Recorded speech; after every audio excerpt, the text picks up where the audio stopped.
और आपको सीधा गाजीपुर लेकर के चलेंगे, जहां पर मुख्यमंत्री योगी आदित्यनाथ इस वक्त मौजूद हैं, जहां पर नियुक्ति पत्र वितरित किए जा रहे हैं। इसके पश्चात मुख्यमंत्री आवास योजना शहरी श्रीमती पूनम देवी आपको 2.5 लाख रुपए के अनुदान राशि का प्रमाण पत्र देकर सम्मानित किया जाता है। जोरदार तालियां लाभार्थियों के लिए। मुख्यमंत्री कृषक दुर्घटना कल्याण योजना श्रीमती पुष्पा देवी आपको राजस्व विभाग की तरफ से 5 लाख रुपए की सहायता धनराशि प्रदान की जाती है। फसल अवशेष प्रबंधन योजना के तहत श्री रितेश कुमार राय जी आपको 32 लाख रुपए का डेमो चेक देकर सम्मानित किया जाता है। स्वच्छ भारत मिशन योजना श्रीमती कंचन यादव 12,000 रुपए के अनुदान का आपको स्वीकृति पत्र प्रदान किया जाता है। एक बार जोरदार तालियों के साथ स्वागत हमारे लाभार्थियों का और हृदय तल से आभार प्रकट करते हुए परम आदरणीय श्रद्धेय श्री माननीय मुख्यमंत्री जी का जोरदार तालियों के साथ स्वागत। जय जय श्री राम।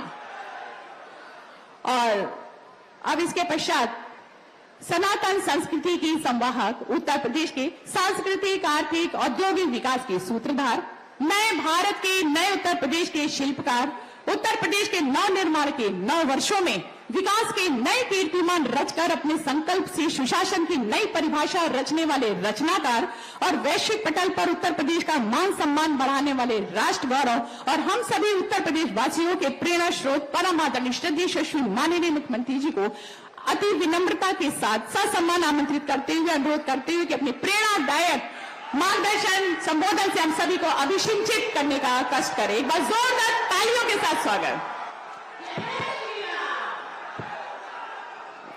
सियावर रामचंद्र भगवान की, सियावर रामचंद्र भगवान की, पवन सुत हनुमान की, पवन सुत हनुमान की, भारत माता की, भारत माता की, गंगा मैया की, गंगा मैया की, नमः पार्वती पतिये हर हर।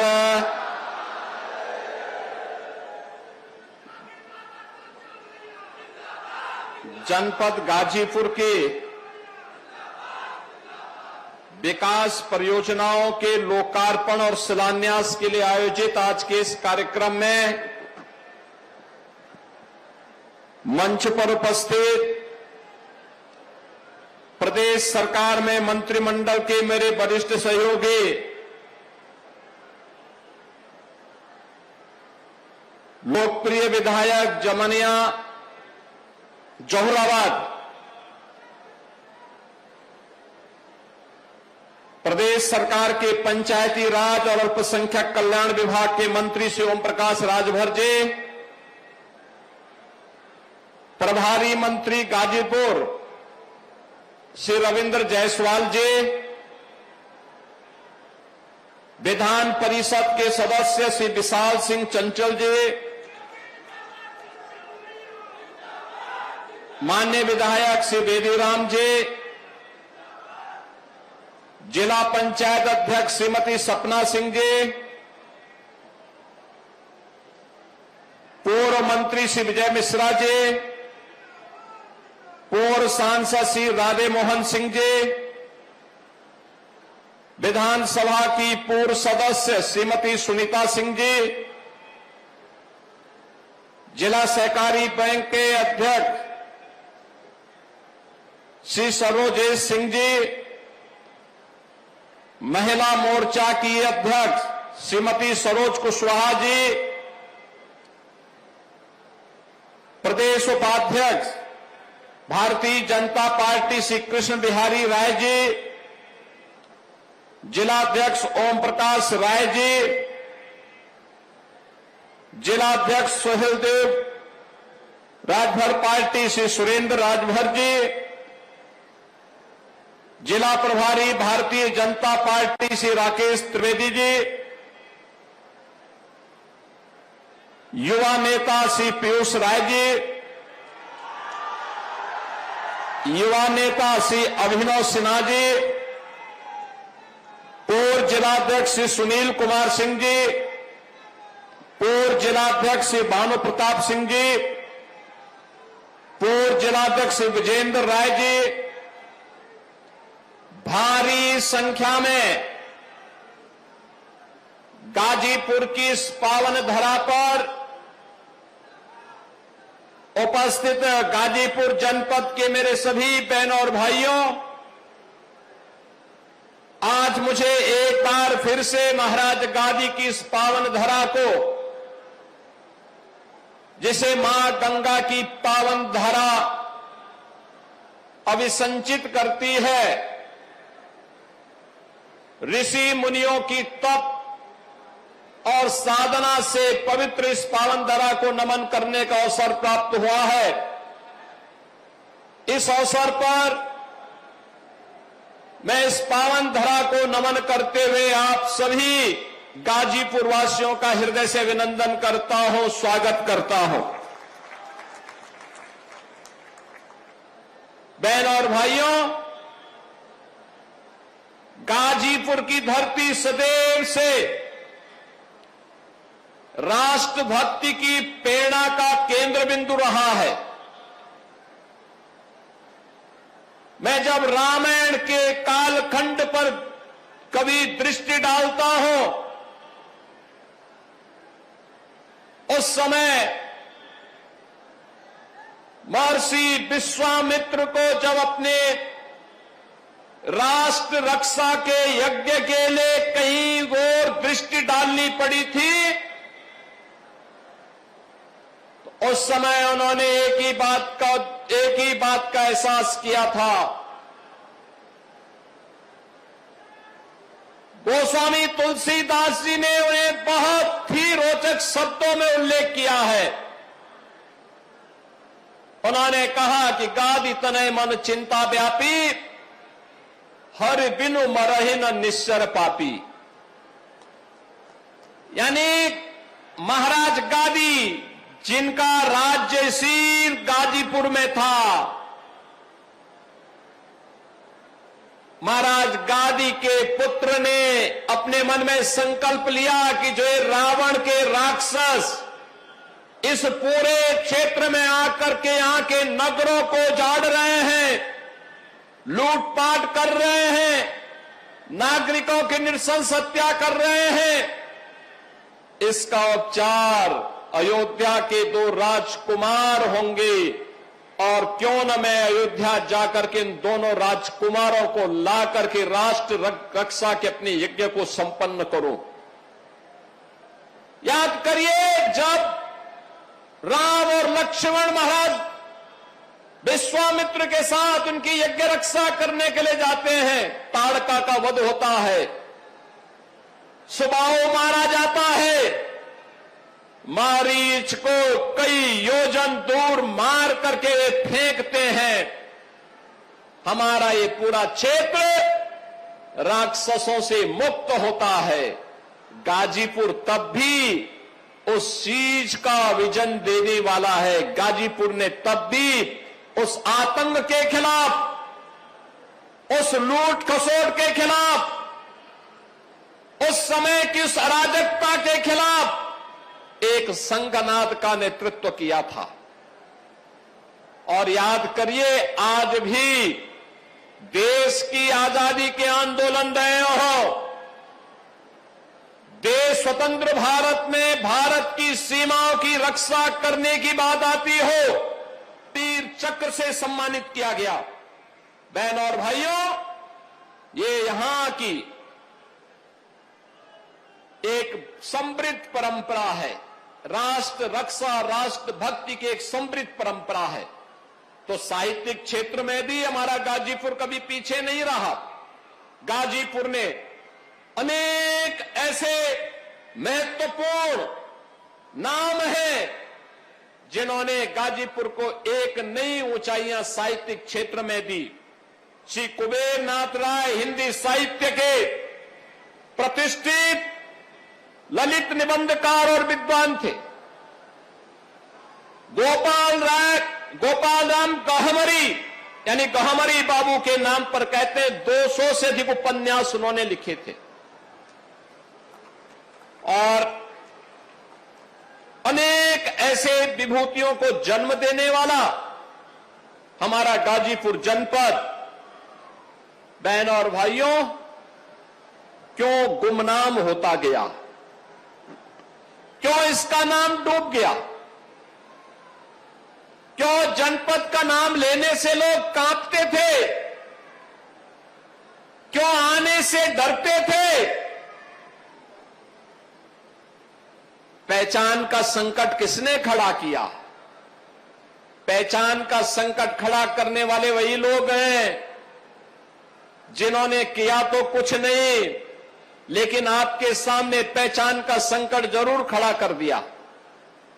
ये पहचान का संकट खड़ा करने वाले वही लोग हैं जिन्होंने राष्ट्र रक्षा के लिए अपने आप को समर्पित होने वाले भारत के राष्ट्र नायकों को सम्मान देने की बजाय, राष्ट्र नायकों को सम्मान देने की बजाय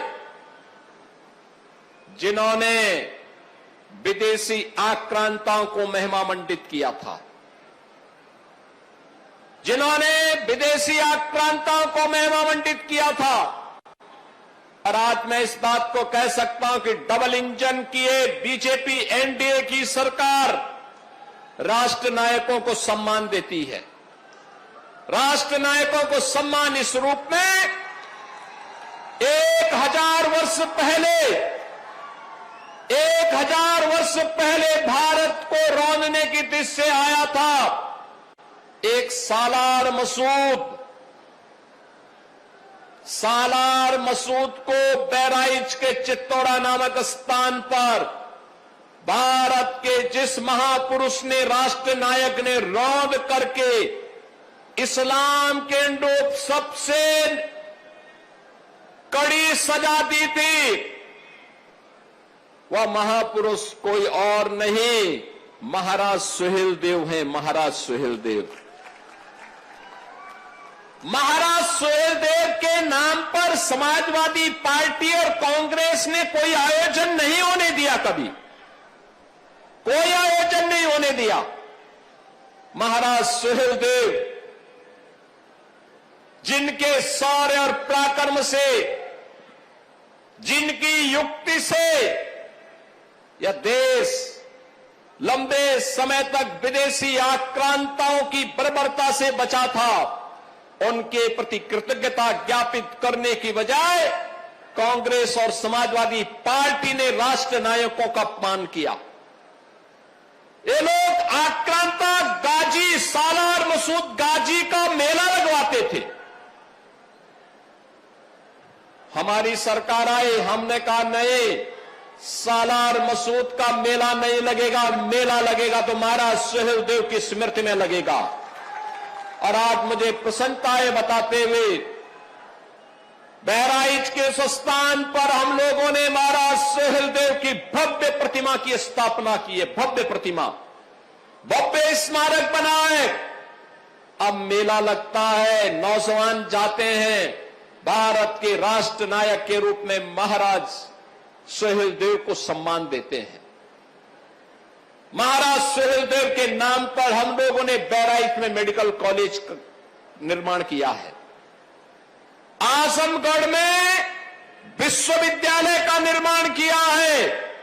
और प्रधानमंत्री मोदी जी और उस समय के केंद्रीय मंत्री और यहां के सांसद, इस समय जम्मू कश्मीर के लेफ्टिनेंट गवर्नर माननीय श्री मनोज सिन्हा जी ने गाजीपुर से आनंद विहार के बीच में सुहेलदेव सुपरफास्ट ट्रेन का संचालन करने के साथ साथ महाराज सुहेलदेव के नाम पर डाक टिकट भी जारी किया।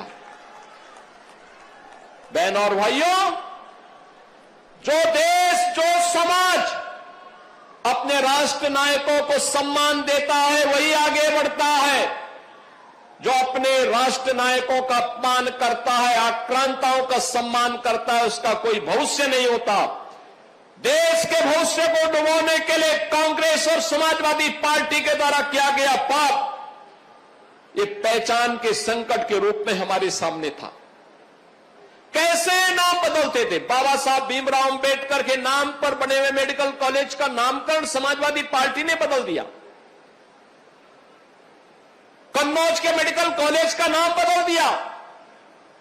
लोकमाता अहिल्याबाई होलकर, जिन्होंने देश के अंदर सुशासन का और भारत के मानबिंदों की पुनर्प्रतिष्ठा का एक अभिनंदनीय कार्य किया था।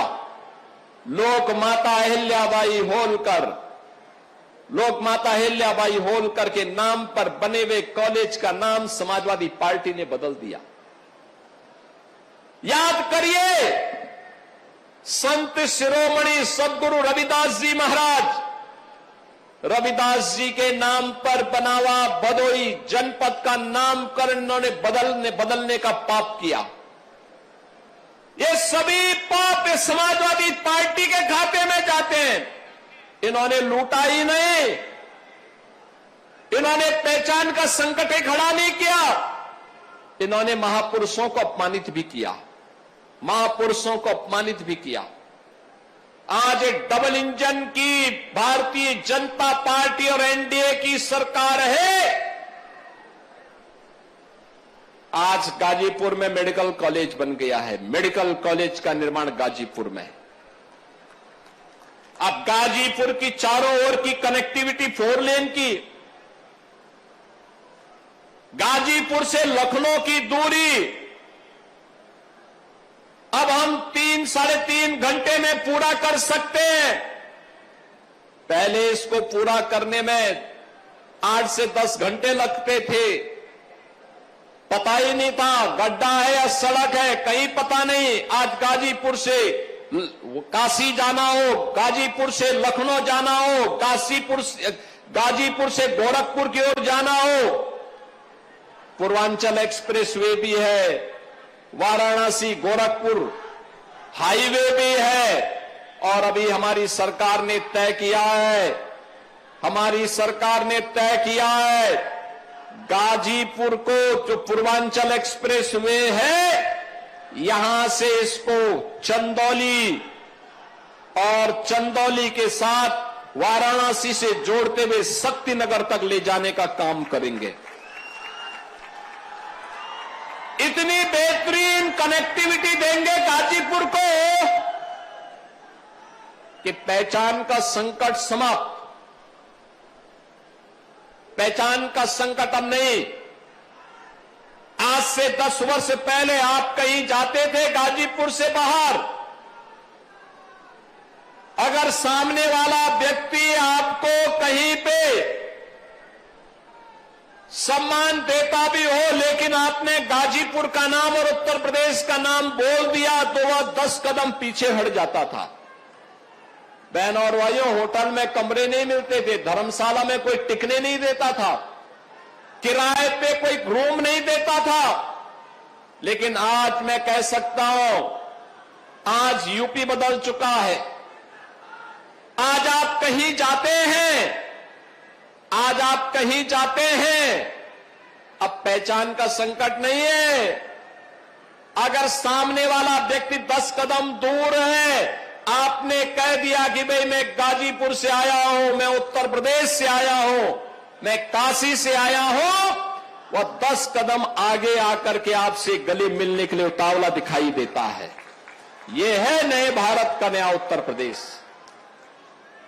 जिन्होंने पहचान का संकट खड़ा किया था, जिन्होंने युवाओं के रोजगार पर डकैती डाली थी, जिन्होंने अन्नदाता किसानों की खुशहाली को छीनने का कार्य किया था, जिन्होंने बेटी और व्यापारी के सामने सुरक्षा का संकट खड़ा किया था, जिन्होंने विकास के कार्यों को अपने कार्यकर्ताओं के हवाले लूट खसोट करने की पूरी खुली छूट दे रखी थी, आज वे लोग हमें आईना दिखाने का काम कर रहे हैं। आज वे हमें बोलते हैं, आज वे तमाम प्रकार के उपदेश देते हुए उपदेशक बने हुए हैं। बहन और भाइयों, अगर समाजवादी पार्टी के पाप का पर्दा उठाना शुरू कर देंगे तो ये कहीं मुंह दिखाने लायक नहीं बचेंगे। ये जो पूर्वांचल एक्सप्रेसवे बना है ना, अकेले पूर्वांचल एक्सप्रेसवे में एक्सप्रेसवे नहीं बनी, लेकिन 1 इंच का काम नहीं हुआ, लेकिन इन्होंने 3000 करोड़ रुपए का वारा न्यारा कर दिया था ये समाजवादी पार्टी के लोगों ने। बहन और भाइयों, जब हम लोग आए मैं भौचक था देख करके। हमने कैंसिल किया, कैंसिल करने के बाद फिर जमीन अधिग्रहण की, अलाइनमेंट करते हुए, तय करते हुए कहां से जाना है, और फिर इसको आगे बढ़ाने का काम किया, तब जाकर के आज पूर्वांचल एक्सप्रेसवे आपको प्राप्त हुआ है। बहन और भाइयों, ऐसे ही इन्होंने और भी जगह पाप किए थे। युवाओं की नौकरी निकलती थी, युवाओं की नौकरी पे पहले से ही सेंधमारी शुरू हो जाती थी। चाचा भतीजे की जोड़ी निकल पड़ती थी वसूली के लिए। आज बहनों और भाइयों, ऐसा नहीं हो सकता। कोई पर्व और त्योहार होता था तो पर्व और त्योहार प्रारंभ होते ही उपद्रव शुरू हो जाते थे। उपद्रव, दंगे, कर्फ्यू, ये एक पहचान बन गई थी यूपी की। कोई निवेश नहीं होता था, और आज मुझे बताते हुए प्रसन्नता है, अब यूपी में नो कर्फ्यू, नो दंगा, यूपी में है सब चंगा। अब यूपी में सब चंगा है, कोई कर्फ्यू नहीं, उत्सव का माहौल है। उपद्रव नहीं। हमने तो पहले कहा था कि जो उपद्रव उत्सव को उपद्रव में बदलेगा, जो बेटी और व्यापारी की सुरक्षा में सेंध लगाएगा, जो युवाओं की नौकरी में सेंध लगाएगा, नोट करना 2 ही जगह होंगी, या जेल होगा या जहन्नुम होगा, तीसरी कोई जगह नहीं होगी। बहनों और भाइयों, हमारा युवा असीम ऊर्जा का केंद्र है, प्रतिभा का केंद्र है। उस युवा को प्लेटफॉर्म मिलना चाहिए। पिछले 12 वर्ष में प्रधानमंत्री मोदी जी के नेतृत्व में उन युवाओं को एक प्लेटफॉर्म मिला है।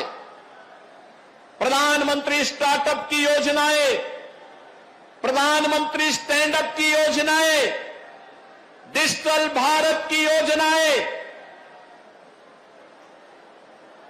एनईपी 2020 और अनेक ऐसी योजनाएं हैं। मिशन रोजगार के अंदर भी देश के अंदर लाखों नौजवानों को नौकरियां मिल रही हैं, और मुझे बताते हुए प्रसन्नता है, पिछले 9 वर्ष में 9 लाख से अधिक नौजवानों को सरकारी नौकरी अकेले उत्तर प्रदेश के अंदर प्राप्त हुई है। कोई सिफारिश नहीं, किसी प्रकार की कोई अव्यवस्था नहीं। हर नौजवान को उसकी योग्यता के अनुरूप नौकरी देने का काम भी हुआ है। अन्नदाता किसान के लिए फसल ऋण माफी का कार्यक्रम रहा हो, या फिर उन अन्नदाता किसानों के लिए प्रधानमंत्री किसान सम्मान निधि का लाभ, ये बराबर देने का काम बिना भेदभाव के हर एक व्यक्ति को उपलब्ध करवाने का काम हो रहा है। कोई सोचता था इतनी बेहतरीन कनेक्टिविटी हो पाएगी? बहनों और भाइयों, इसके लिए तभी ये संभव हो पाता है जब आप अच्छे पैरोकार भेजेंगे। अच्छे पैरोकार तब होंगे जब बहनों और भाइयों अच्छे सांसद, अच्छे विधायक चुन करके भेजेंगे। जहां पर सांसद अवैध असले के लाइसेंस बनाने में व्यस्त हो, जहां पर सांसद विकास से कभी भी उनको विकास के कार्य के लिए फुर्सत ही ना हो, वहां पे तो भगवान ही मालिक है, भगवान ही भरोसे सब चल रहा है। बहनों और भाइयों, आज इसीलिए हम आपके बीच आए हैं आपसे कहने के लिए, आज जो एक 692 करोड़ रुपए की परियोजनाएं आपको दी जा रही हैं, यह तो एक झलक है। इससे भी बड़ी बड़ी परियोजनाएं आपके जनपद में चल रही हैं और उनको चलाने का कार्य आगे बढ़ रहा है।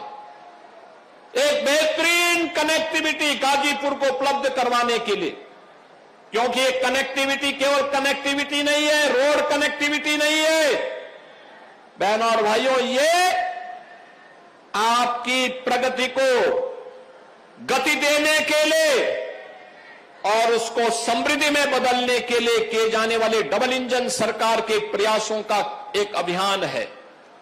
और उसी अभियान का हिस्सा बनाने के लिए आज मुझे इस जनपद में आने का अवसर प्राप्त हुआ है। मैं तो आप सबसे यही बात का आह्वान करूंगा, ये डबल इंजन सरकार के साथ चलिए।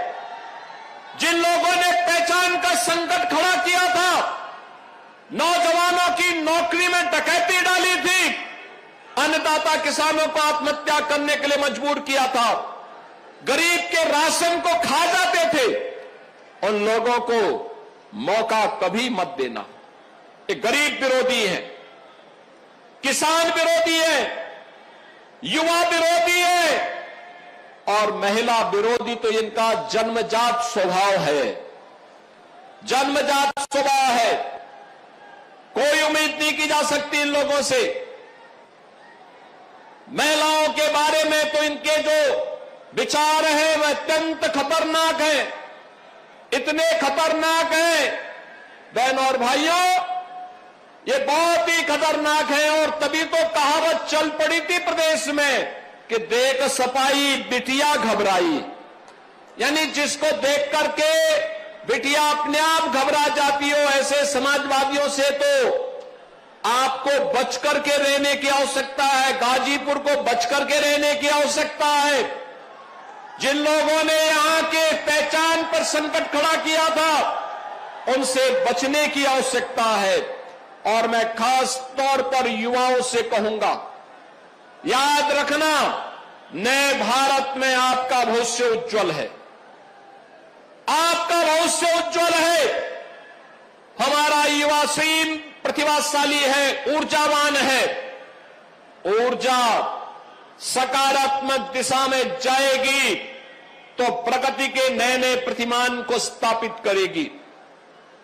और यह डबल इंजन की एक बीजेपी एनडीए की सरकार ही उसे सकारात्मक दिशा दे करके एक अच्छा प्लेटफॉर्म दे सकती है। उस प्लेटफॉर्म को उपलब्ध करवाने के लिए लगातार डबल इंजन की सरकार कार्य कर रही है, लगातार उस कार्यक्रम को आगे बढ़ा रही है। नौजवान के लिए नौकरी, नौजवान के लिए रोजगार, नौजवान के लिए स्वतः रोजगार, आज तमाम प्रकार के कार्यक्रम चल रहे हैं। वन डिस्ट्रिक्ट वन प्रोडक्ट के कार्यक्रम चल रहे हैं, पीएम विश्वकर्मा की योजना चल रही है, मिशन रोजगार के कार्यक्रम चल रहे हैं, सीएम उद्यमी स्कीम चल रही है। अनेक ऐसे कार्यक्रम आगे बढ़ाए जा रहे हैं जो युवाओं के उज्जवल भविष्य को आगे बढ़ाने के लिए, उनके जीवन में परिवर्तन के कारक बन सकते हैं। बहनों और भाइयों, उस अभियान का हिस्सा हम सबको मिलकर के बनना होगा। याद रखना, प्रधानमंत्री मोदी जी ने देशवासियों से कहा है 2047 हमारे लिए वह तिथि होनी चाहिए जो भारत के हर नागरिक के जीवन में व्यापक परिवर्तन का कारण बने, यानी आत्मनिर्भर और विकसित भारत की संकल्पना को आगे बढ़ाने के लिए।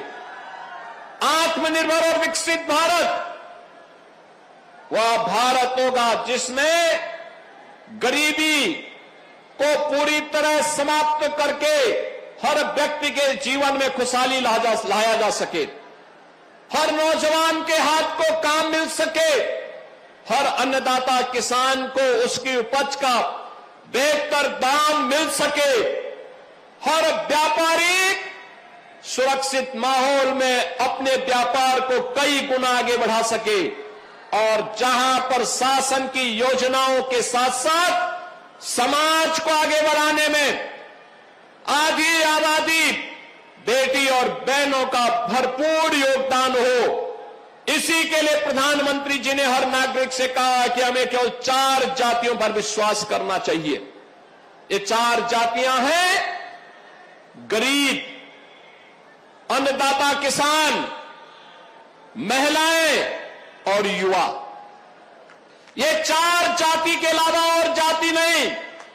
याद करना, जो बांटने वाले लोग हैं ये वही लोग हैं जो सालार मसूद गाजी को सम्मानित करते हैं, जो असला लहराते हुए दुर्दांत माफियाओं के लिए उनके सामने नाक रगड़ते हुए दिखाई देते थे।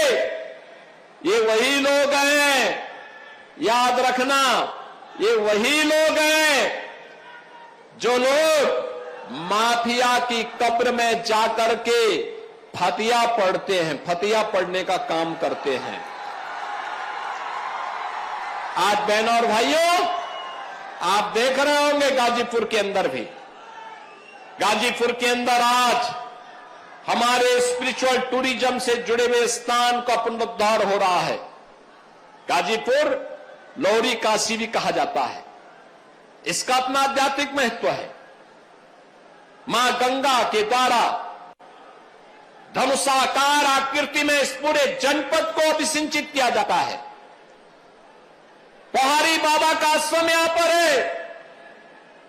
भगवान परशुराम और महर्षि जमदग्नि का भी महत्वपूर्ण केंद्र यह जनपद रहा है, और उस जनपद में माफिया का पनपना, बहनों और भाइयों, ये शोभा नहीं देता, ये शोभा नहीं देता। तात्कालिक रूप से कुछ लोग लाभान्वित हुए होंगे, लेकिन याद करना, एक खतरनाक प्रवृत्ति है। ये माफिया किसी के नहीं होते, ये हमेशा समाज का खून चूसते हैं, गरीब का शोषण करते हैं, व्यापारी में भय और दहशत की स्थिति पैदा करते हैं, बेटी की सुरक्षा के लिए खतरा पैदा करते हैं। और इसी के लिए हमारी सरकार ने तय किया था पहले दिन से कि अपराध और अपराधियों के प्रति, माफिया और माफिया के संरक्षक दाताओं के प्रति सरकार की जीरो टॉलरेंस होगी। बहनों और भाइयों, ये जीरो टॉलरेंस आज आप देखते होंगे, जब सरकार ने कहा कि माफिया को मिट्टी में मिलाएंगे तो माफिया मिट्टी में मिल गए। अब माफिया मिट्टी में मिल चुके हैं। अब कोई गरीब का बेटा किसी कस्बे में रामलीला का आयोजन कर रहा होगा तो कोई वहां पे असला लहरा करके दंगा करने का दुस्साहस नहीं कर पाएगा। उसे मालूम है, अगर दंगा करवाया, रामलीला के मंचों को पवित्र करने का दुस्साहस किया, तो फिर कहीं पे मिट्टी में दफन होना पड़ेगा किसी समय, उसे मालूम है। और इसलिए बहनों और भाइयों, मैं तो आप सबका आह्वान करूंगा, एक नए भारत के निर्माण के लिए हमें आगे बढ़ना पड़ेगा। अपने उस गौरवशाली अतीत की ओर देखना पड़ेगा, जिस गौरवशाली अतीत के लिए कभी इसी धरती से पूर्व विधायक श्री कृष्णानंद राय ने लड़ाई आगे बढ़ाई थी। याद करिए ना, इसी धरती पे लड़े थे वे माफियाओं के खिलाफ, लेकिन सत्ता के संरक्षण में पल्ले माफियाओं ने किस निर्ममता और बर्बरता के साथ कृष्णानंद राय समेत यहां के 7 युवाओं की निर्मम हत्या कर दी थी। याद करिए, सारे प्रमाण होने के बावजूद और माफियाओं को सत्ता का संरक्षण प्राप्त होता रहा, लेकिन आज हम कह सकते हैं माफिया को कोई संरक्षण नहीं मिल सकता, और अगर कोई संरक्षण देगा तो उसकी दुर्गति तय है, इसको भी हर व्यक्ति जानता है। और इसीलिए आज मैं आपके पास आया हूं। बहनों और भाइयों, एक लंबी यात्रा हमारे गाजीपुर ने प्रारंभ की है। एक लंबी दूरी तय करने के जिस निश्चय के साथ यह जनपद आगे बढ़ा है, उस जनपद को हम लोग आज जिन योजनाओं का लोकार्पण भी कर रहे हैं, उनमें गाजीपुर के सीवरेज ट्रीटमेंट प्लांट और फर्स्ट एंड सेकेंड का लोकार्पण हो रहा है। यहां पे गाजीपुर में मनिहारी, जखनिया फद्दोपुर मार्ग, इसका भी आज नवनिर्माण के कार्य का लोकार्पण हो रहा है।